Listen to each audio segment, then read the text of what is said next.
আচ্ছা বলো বাবা। জি, সন্ত্রাসীরা তো বিভিন্ন জায়গায় রাস্তায় বিভিন্ন সময় ঘুরতেছে, এখন কোথায় কি আক্রমণ করে বলা যাচ্ছে না তো। না করতেছে, আমরা আমার ব্যবস্থা নিচ্ছি আমি। আর আবাহনী ক্লাবে কি আগুন দিচ্ছে? ওরা মনে হয় সচিবালয় তো আক্রমণ করছে, আবাহনী ক্লাবে সচিবালয় একবার আক্রমণ করছে, আপনি জানেন না? না। হ্যাঁ, স্বরাষ্ট্রমন্ত্রী তো এখানে আছে, সচিবালয় কয়েকবার ওরা আক্রমণ করছে। ওরা ধরপাকড় করতে হবে, সব ভরে ফেলতে হবে রাতের মধ্যে। না না, ওরা বলে দেওয়া আছে অলরেডি। একটু রাইট গাড়ি ইস্যু দেওয়া দিই। জি জি জি, তাদের জন্য ব্যবস্থা নিচ্ছি। না, বিটিআরসি বন্ধ করে দিচ্ছে, পুরাই দিচ্ছে, বিটিভি পুরাই দিচ্ছে, এখন তো ইন্টারনেট বন্ধ, সব পুরাই চলবে কিভাবে? জি, এটা ভালো।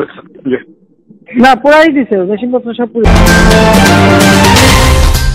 KAB টেলিভিশন, আপনার আমার সবার কথা বলে।